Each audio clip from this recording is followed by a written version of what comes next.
Sjögren syndrome, Wikipedia article audio. Sjögren syndrome is a long-term autoimmune disease in which the moisture-producing glands of the body are affected. This results primarily in the development of a dry mouth and dry eyes. Other symptoms can include dry skin, a chronic cough, vaginal dryness, numbness in the arms and legs, feeling tired, muscle and joint pains, and thyroid problems. Those affected are at an increased risk of lymphoma.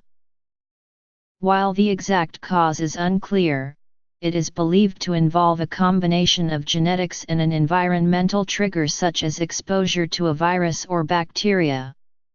It can occur independently of other health problems or as a result of another connective tissue disorder.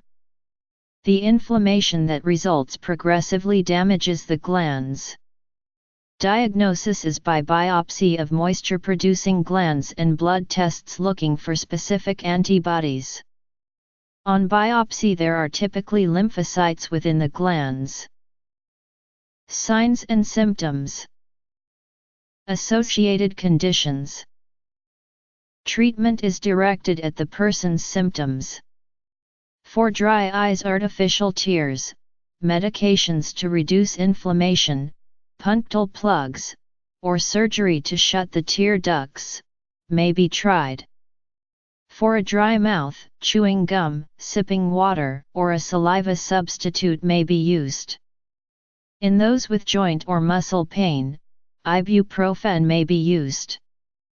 Medications that can cause dryness, such as antihistamines, may also be stopped. The disease was described in 1933 by Henrik Sjögren, after whom it is named. However, a number of earlier descriptions of people with the symptoms exist. Between 0.2% and 1.2% of the population are affected, with half having the primary form and half the secondary form. Females are affected about 10 times as often as males, and it commonly begins in middle age. However, anyone can be affected. Among those without other autoimmune disorders, life expectancy is unchanged.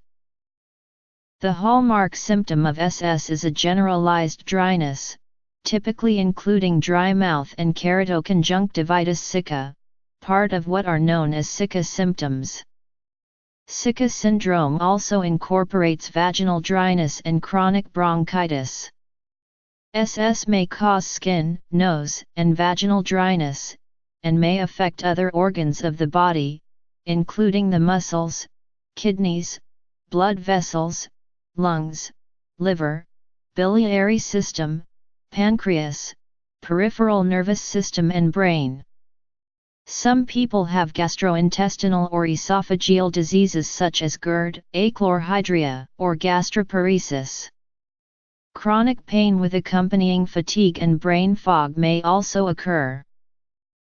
Skin dryness in some people with SS may be the result of lymphocytic infiltration into skin glands.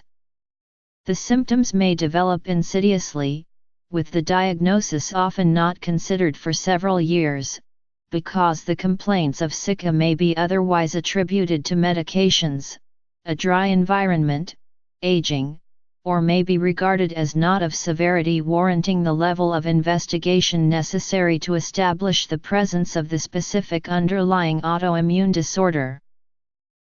SS can damage vital organs of the body with symptoms that may plateau or worsen, or go into remission as with other autoimmune diseases. Some people may experience only the mild symptoms of dry eyes and mouth, while others have symptoms of severe disease. Many patients can treat problems symptomatically. Others are forced to cope with blurred vision, constant eye discomfort, recurrent mouth infections, swollen parotid glands, dysphonia, and difficulty in swallowing and eating. Debilitating fatigue and joint pain can seriously impair quality of life. Some patients can develop renal involvement leading to proteinuria, urinary concentrating defect, and distal renal tubular acidosis. Cause: SS is associated with a number of other medical conditions, many of which are autoimmune or rheumatic disorders, such as celiac disease, fibromyalgia, SLE, autoimmune thyroiditis, multiple sclerosis, and spondyloarthropathy, and several malignancies, principally non-Hodgkin lymphoma. Although the cause of SS is unknown, it is believed to be under the influence of a combination of genetic, environmental, and several other factors, as is the case with many other autoimmune disorders.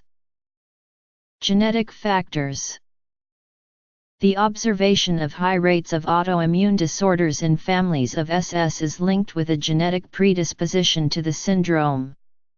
Studies on the polymorphisms of human leukocyte antigen DR and HLA-DQ gene regions in SS patients show differential susceptibility to the syndrome due to different types of the resulting autoantibody production. Since SS is associated with a high prevalence in women, sex hormones, especially estrogen, are believed to affect humoral and cell-mediated immune responses affecting susceptibility to the syndrome. Androgens are generally considered to prevent autoimmunity. Studies on mice models suggest estrogen deficiency stimulates presentation of autoantigens, inducing SS-like symptoms. Microchimerism of fetal cells may generate autoimmunity in women who have been previously pregnant.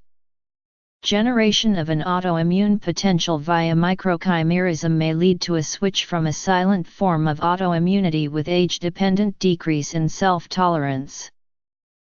Hormonal factors: viral proteins, engulfed molecules, or degraded self-structures may initiate autoimmunity by molecular mimicry and increase the chances of SS development. Epstein-Barr virus, hepatitis C, and human T-cell leukemia virus 1 are among the most studied infectious agents in SS. Damaged self-structures targeted for apoptosis may be mistakenly exposed to the immune system, triggering autoimmunity in exocrine glands which are often prone to autoimmune responses. Microchimerism factors: the pathogenetic mechanisms of SS have not been fully elucidated, resulting in the lack of pathophysiology knowledge of the management of this autoimmune exocrinopathy.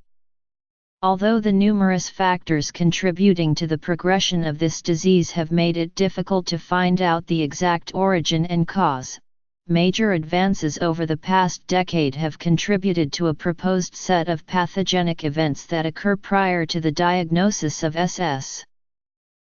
Environmental factors: SS was originally proposed to be a specific, self-perpetuating immune system-mediated loss of exocrine glands, specifically acinar and ductal cells. Although this explains the more obvious symptoms, it does not explain the more widespread systemic effects seen in the progression of the disease.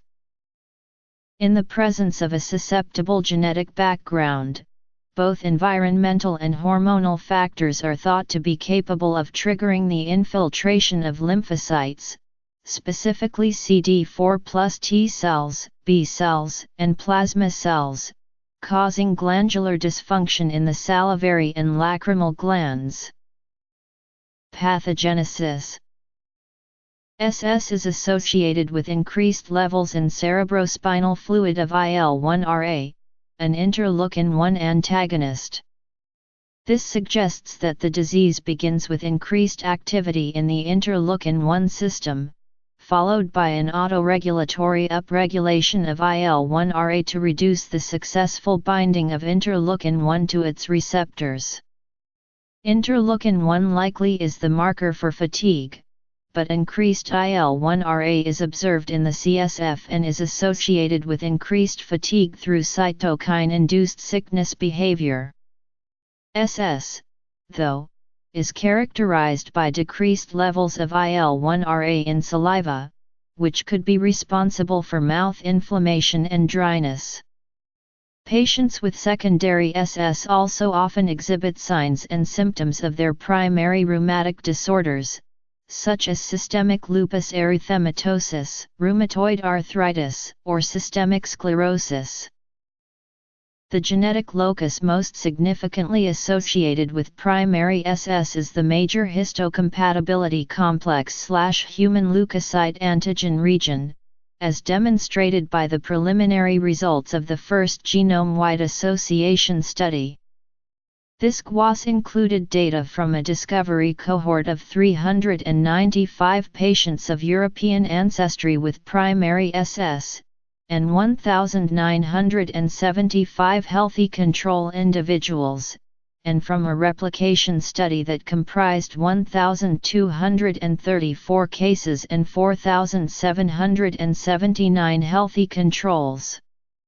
Associations with polymorphisms located at 6 independent loci were also detected: IRF5, STAT4, BLK, IL12A, TNIP1, and CXCR5.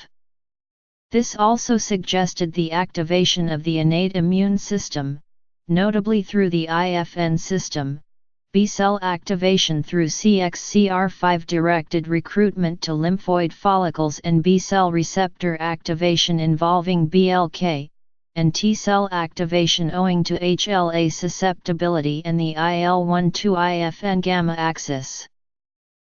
Patients of different ethnic origin carry different HLA susceptibility alleles, of which HLA-DR and HLA-DQ are involved in the pathogenesis of SS. For example, patients from Northern and Western Europe and from North America show a high prevalence of B8, DRW52, and DR3 genes. HLA class II alleles are associated with the presence of specific subsets of autoantibodies, rather than with the disease itself. Autoantibodies refer to the loss of B-cell tolerance leading to production of antibodies directed against diverse organ-specific and organ-nonspecific antigens. Association between HLA and SS is restricted to patients with anti-SSA/RO or anti-SSB/LA antibodies. Seropositivity for anti-RO and anti-LA is associated with greater severity and longer duration of disease, and findings of their high abundance from the salivary glands of SS patients suggests their imperative role in the pathogenesis of SS. Beyond genetics, epigenetic abnormality related to DNA methylation, histone acetylation, or MICR/RNA expression probably have key roles in the pathogenesis of autoimmune diseases, including SS, though research in this area is very limited and minimal. Environmental factors, such as glandular viral infection, could prompt epithelial cells to activate the HLA-independent innate immune system through toll-like receptors. Although a number of infectious, exogenous agents have been implicated in the pathogenesis of SS, such as Epstein-Barr virus, human T lymphotropic virus 1, and hepatitis C virus, their association with SS appears weak. While EBV is present in the salivary glands of normal individuals, a high incidence of EBV reactivation in SS patients has been reported with increased levels of EBV DNA. This indicates viral reactivation and inability of lymphoid infiltrates to control EBV replication in SS, leading to the initiation or perpetuation of an immune response in target organs.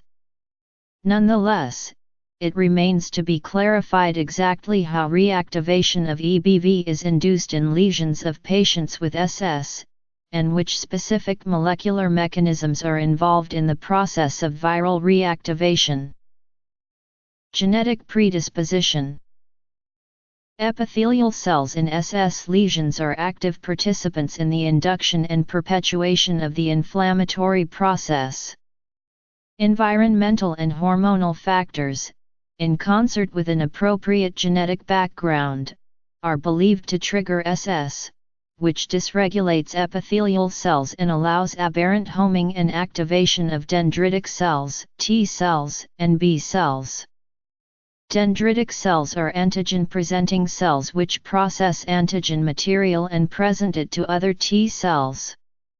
Following the migration of lymphocytes into the glands in response to chemokines and specific adhesion molecules, T cells interact with epithelial cells.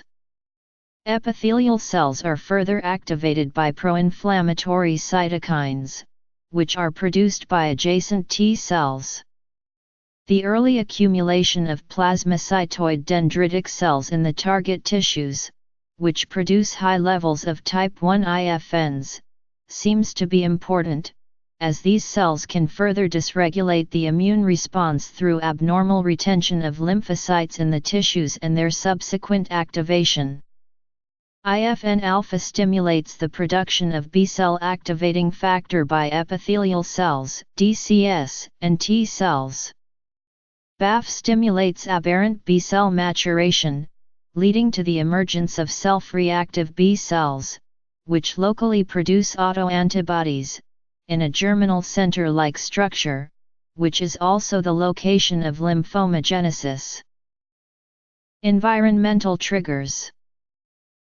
Dysregulation of apoptosis is believed to play a role in the pathogenesis of a variety of autoimmune diseases, though its role in SS is controversial.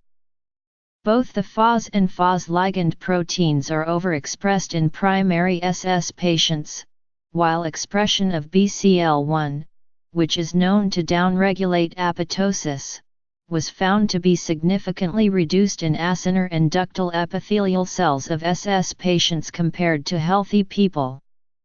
In situ studies did not show increased apoptosis among glandular epithelial cells, but did show reduced apoptosis among infiltrating mononuclear cells. Reduced apoptosis was also implicated in the accumulation of autoreactive B cells found in the glands. The relationship of autoantibodies expressed in SS with apoptosis is still being researched. Sex hormones seem to influence humoral and cell-mediated immune response, with estrogen being considered one of the biggest factors responsible for sex immunologic dimorphism. Estrogen deficiency appears to play a role in development of SS. It has been hypothesized that androgen administration to the ocular surface may serve as an effective therapy for dry eyes. Diagnosing SS is complicated by the range of symptoms a patient may manifest, and the similarity between symptoms of SS and those of other conditions.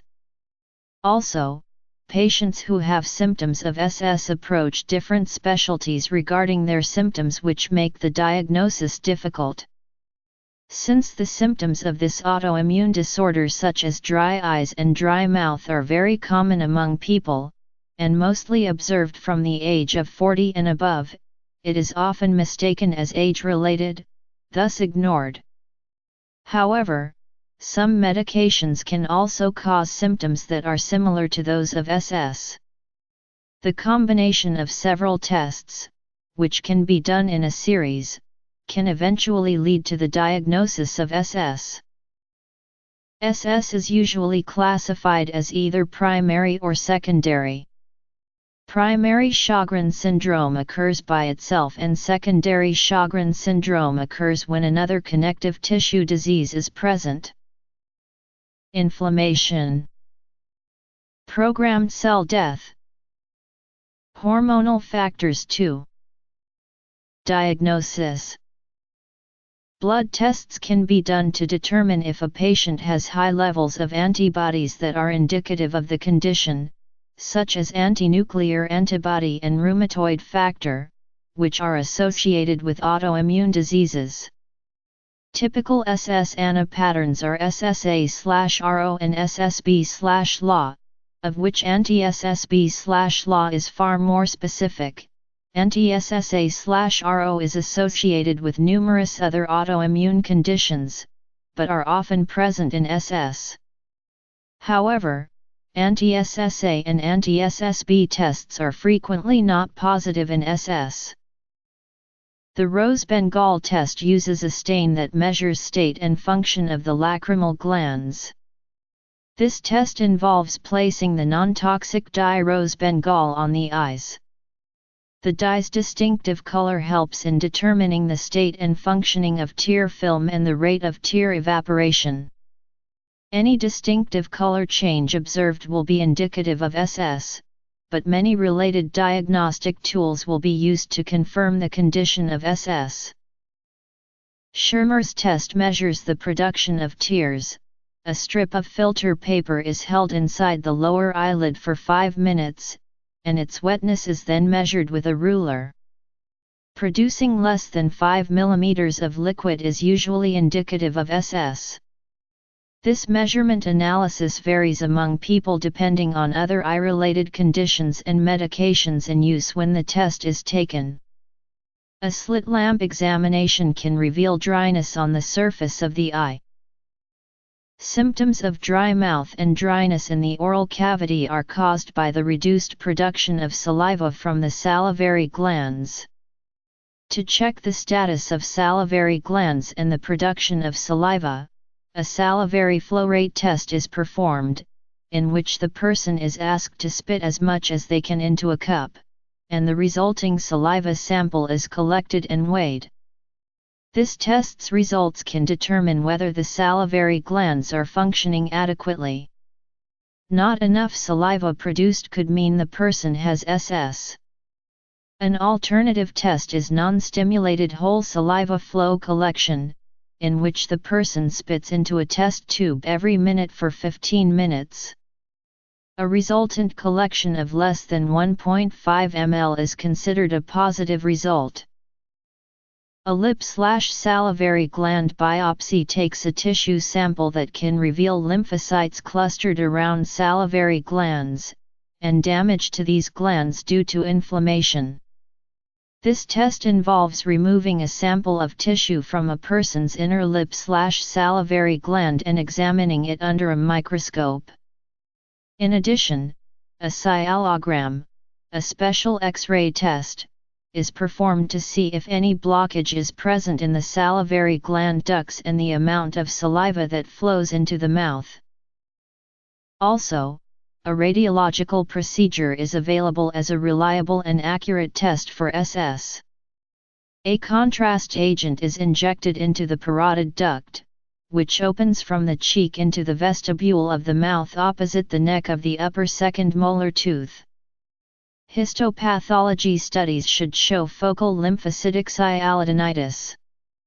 Objective evidence of salivary gland involvement is tested through ultrasound examinations, the level of unstimulated whole salivary flow, a parotid coelography or salivary scintigraphy, and autoantibodies against RON/or LA antigens. SS can be excluded from people with past head and neck radiation therapy, acquired immunodeficiency syndrome, pre-existing lymphoma, sarcoidosis, graft versus host disease, and use of anticholinergic drugs. Prevention. There is no prevention mechanism for SS due to its complexity as an autoimmune disorder. However, lifestyle changes can reduce the risk factors of getting SS or reduce the severity of the condition with patients who have already been diagnosed. Diet is strongly associated with inflammation that is mostly seen in many autoimmune-related diseases including SS. An experimental study concludes that SS patients show high sensitivity to gluten that directly relates to inflammation. Moderate exercise is also found to be helpful in SS patients, mainly reducing the effect of lung inflammation. Neither a cure for SS nor a specific treatment is known to permanently restore gland secretion. Instead, treatment is generally symptomatic and supportive. Moisture replacement therapies such as artificial tears may ease the symptoms of dry eyes. Some patients with more severe problems use goggles to increase local humidity or have punctal plugs inserted to help retain tears on the ocular surface for a longer time. Treatment: eye care. Vaginal dryness. Additionally, cyclosporin is available by prescription to help treat chronic dry eye by suppressing the inflammation that disrupts tear secretion. Prescription drugs are also available that help to stimulate salivary flow, such as cevimeline and pilocarpine.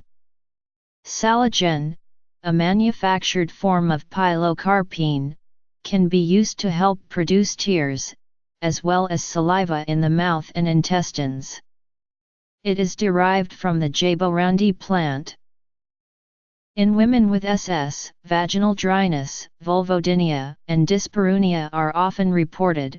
Personal lubricants are recommended to help lessen irritation or pain that may result from dryness in the vaginal and vulva areas. Nonsteroidal anti-inflammatory drugs may be used to treat musculoskeletal symptoms. For individuals with severe complications, corticosteroids or immunosuppressive drugs may be prescribed, and sometimes IVIG. Also, disease-modifying antirheumatic drugs such as methotrexate may be helpful. Hydroxychloroquine is another option and is generally considered safer than methotrexate. However, these prescribed drugs have a range of side effects such as nausea, loss of appetite, dizziness, hair loss, stomach aches/cramps, headache, liver toxicity, and increased risk of infections. Also, people who take drugs to suppress the immune system are more likely to develop cancer later. For systemic symptoms, including fatigue, joint pain, myositis, and neuropathy, biologic immunosuppressant drugs such as rituximab and belimumab that work via B-cell pathology are often used and have less toxic profiles than traditional immunosuppressive regimens. Preventive dental treatment is also necessary, as the lack of saliva associated with xerostomia creates an ideal environment for the proliferation of bacteria that cause cavities. Treatments include at-home topical fluoride application to strengthen tooth enamel and frequent teeth cleanings by a dental hygienist. Existing cavities must also be treated, as cavities that extend into the tooth cannot be effectively treated through teeth cleaning alone, and are at a high risk of spreading into the pulp of the tooth, leading to the loss of vitality and need for extraction or root canal therapy. This treatment regimen is the same as that used for all xerostomia patients, such as those undergoing head and neck radiation therapy, which often damages the salivary glands, as they are more susceptible to radiation than other body tissues. Musculoskeletal. Published studies on the survival of SS patients are limited in varied respects, perhaps owing to the relatively small sample sizes, and secondary SS is associated with other autoimmune diseases. However, results from a number of studies indicated, compared to other autoimmune diseases, SS is associated with a notably high incidence of malignant non-Hodgkin lymphoma. NHL is the cancer derived from white blood cells. About 5% of patients with SS will develop some form of lymphoid malignancy. Patients with severe cases are much more likely to develop lymphomas than patients with mild or moderate cases. The most common lymphomas are salivary extranodal marginal zone B-cell lymphomas and diffuse large B-cell lymphoma. Lymphomagenesis in primary SS patients is considered as a multi-step process, with the first step being chronic stimulation of autoimmune B cells, especially B cells that produce rheumatoid factor at sites targeted by the disease. This increases the frequency of oncogenic mutation, leading to any dysfunction at checkpoints of autoimmune B cell activation to transform into malignancy. A study's finding has concluded the continuous stimulation of autoimmune B cells, leading to subtle germinal abnormalities in genes having specific consequences in B cells, which underlies the susceptibility to lymphoma. Apart from this notably higher incidence of malignant NHL, SS patients show only modest or clinically insignificant deterioration in specific organ-related function, which explains the only slight increases in mortality rates of SS patients in comparison with the remainder of the population. Among the complications discussed above, women with anti-RO/SSA and anti-LA/SSB antibodies who become pregnant, have an increased rate of neonatal lupus erythematosus with congenital heart block requiring a pacemaker. Type I cryoglobulinemia is a known complication of SS. SS is the second most common rheumatic autoimmune disorder, behind rheumatoid arthritis and systemic lupus erythematosus. There are no geographical differences in the rates of SS. SS has been reported in all areas of the world, although regional rates have not been well studied. Depending on the criteria for determining prevalence, studies estimate the prevalence of SS at 500,000 to 2 million people in the United States. Moreover, other broader studies of prevalence of SS range widely, with some reports of up to a prevalence of 3% of the population. A few studies that have been conducted on the incidence of SS report that the incidence of the syndrome varies between 3 and 6 per 100,000 per year. 9 out of 10 SS patients are reported to be women. In addition to prevalence in women, having a first-degree relative with an autoimmune disease and previous pregnancies have been identified as epidemiological risk factors. Differences in prevalence due to race and ethnicity are unknown. Although SS occurs in all age groups, the average age of onset is between ages 40 and 60, although experts note that up to half of all cases may be left undiagnosed or unreported. The prevalence of SS generally increases with age. SS has been known to be reported in 30 to 50% of people with rheumatoid arthritis, as well as 10 to 25% with systemic lupus erythematosus. Johann von Mikulicz-Radecki is generally credited with the first description of SS. In 1892, he described a 42-year-old man with enlargement of the parotid and lacrimal glands associated with a round cell infiltrate and acinar atrophy. However, the criteria Mikulicz established for diagnosis often led to misdiagnosis of Mikulicz's syndrome. Many conditions, such as tuberculosis, infections, sarcoidosis, and lymphoma present with similar conditions to those listed under Mikulicz's syndrome. Nevertheless, the term Mikulicz's syndrome is still used occasionally to describe the appearance of lymphocytic infiltrates on salivary gland biopsies. In 1930, Henrik Sjögren, an ophthalmologist in Jönköping, Sweden, observed a patient with low secretions from the lacrimal and salivary glands. Sjögren introduced the term keratoconjunctivitis sicca for the symptom of dry eyes. In 1933, he published his doctoral thesis, describing 19 females, most of whom were postmenopausal and had arthritis, showing clinical and pathological manifestations of the syndrome. Sjögren clarifies that keratoconjunctivitis sicca, resulting from water deficiency, had no relation to xerophthalmia, resulting from vitamin A deficiency. Sjögren's thesis was not well received as the Board of Examiners criticized some clinical aspects. Systemic dental care. After extensive research and data collection, Sjögren published an essential paper in 1951, describing 80 patients with keratoconjunctivitis sicca, 50 of whom also had arthritis. His subsequent follow-up conference trips pertaining to his paper led to an international interest in SS. The term keratoconjunctivitis sicca was coined by Sjögren himself and began to be identified as SS in literature, although it can now have more general usage. Research on multifactorial autoimmune diseases such as SS focuses on expanding the knowledge surrounding the disorder, improving diagnostic tools and finding ways to prevent, manage, and cure the disorder.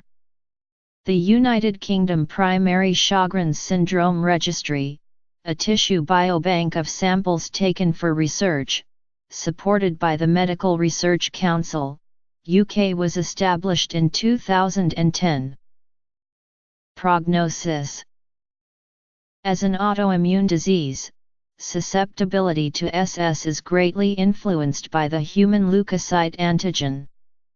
DQA105:01, DQB102:01, and DRB103:01 alleles were identified as risk factors, while DQA102:01, DQA103:01 and DQB105:01 alleles were found to be protective factors for the disease. The relationship between alleles and specific race was also established. HLA-DQ2 and HLA-B8 are generally found in Caucasian patients, while HLA-DR5 is related to Greek and Israeli patients. Multiple genome-wide association scans may be conducted in the future to identify key risk variants. Complications. Epidemiology. History. Research. Notable cases. Viruses that can trigger the immune response of the syndrome include human T lymphotropic virus type 1, Epstein-Barr virus, human immunodeficiency virus and hepatitis C virus. The UK Primary Sjögren's Syndrome Registry supports clinical trials and genetic studies of SS and is open to patients wishing to participate in research studies and researchers studying the disease. Some research showed that the lack of vitamin A and vitamin D are associated with this disease. Vitamin D deficiency was found to be related to neurological manifestations and the presence of lymphoma among patients. On the other hand, vitamin A levels were inversely associated with extraglandular manifestations of the disease. Saliva is a potential diagnostic tool of SS because the salivary component is changed after onset of the disease. With the new miniaturization technology, called lab-on-a-chip, the diagnosis can be more convenient. With regard to therapeutics, multiple monoclonal antibodies were under investigation in 2007. The most promising seemed to be the anti-CD20 rituximab and the anti-CD22 pratumumab, while the anti-TNF-alpha and IFN-alpha seemed less effective. In 2014, the Sjögren's Syndrome Foundation announced a 5-year goal to cut the time to diagnosis in half.